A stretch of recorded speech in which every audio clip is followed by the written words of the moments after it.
He did suffer brain damage, which is permanent, unfortunately. They call him the miracle child. Being young, A machete was sliced through Alan's head and neck in an attempt to behead him. He was also castrated.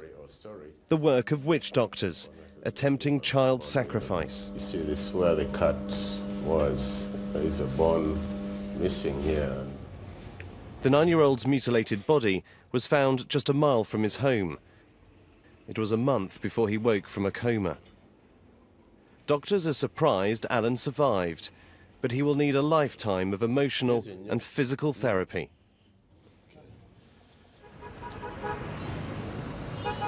Child sacrifice, a juju ritual, was rare here until 3 years ago, when it re-emerged, coinciding with a boom in Uganda's economy. It's widely believed that some members of the new elite are paying witch doctors vast sums of money for an ancient practice, in the belief it'll bring them greater wealth and good health. But these people do not sacrifice their own children. In the villages that surround the capital, Kampala, I hear horrific stories. This is where you found the body. Tepenesi found the decapitated body of her 6-year-old grandson, Stephen. He'd been missing for 24 hours. The local witch doctor admitted to sacrificing Stephen. Tepenesi told me that the police didn't want to investigate. They offered me money to keep quiet. She refused the offer.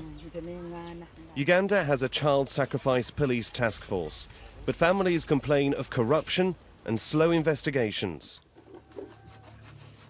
Alan's father, Semwanga, has sold his home to pay for Alan's medical treatment and moved to the slums near the capital. They are also waiting for justice. The men Alan claims kidnapped him for sacrifice live in this village. They were arrested and released without charge. But members of this community have told us that they continue to take children and sacrifice them.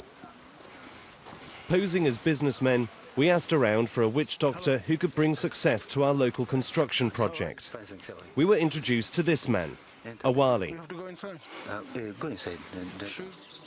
During the first meeting, Awali sacrificed a goat to bring luck to the business.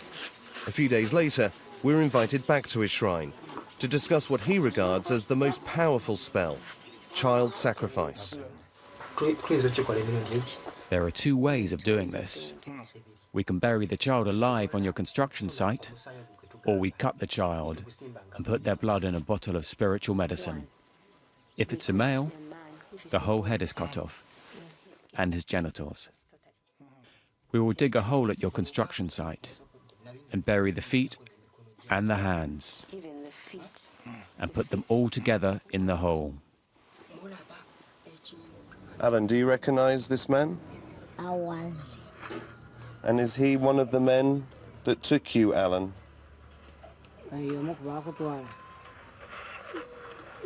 Awali. Yes? Yeah. It's too dangerous to confront Awali, so we informed the police of our findings. Official police figures show 38 children have been victims of sacrifice since 2006, a number based solely on conclusive investigations. Charities complain 900 reported cases remain outstanding, including Alan's. These children are exchanged for money. These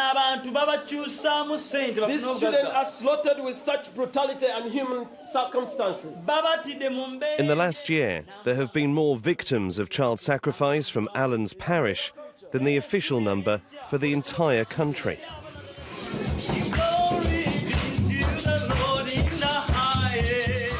Communities like this one are backing the charity Jubilee campaign, which is lobbying the government to regulate witch doctors and better resource the police. The children have no voices, and their voices have been silenced by the law, by the police, which is not acting, by people who read the papers and do nothing. So we have to stand, whatever it takes, to fight this evil. Do you think they'll listen? We pray that they will.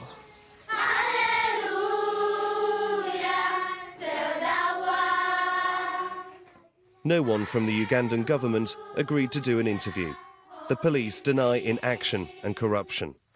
Charities claim that without the full force of the law, there is little that can be done to protect Uganda's children from the witch doctors that kill for profit. And Awali, Alan's attacker, remains a free man. Chris Rogers, BBC News, Uganda.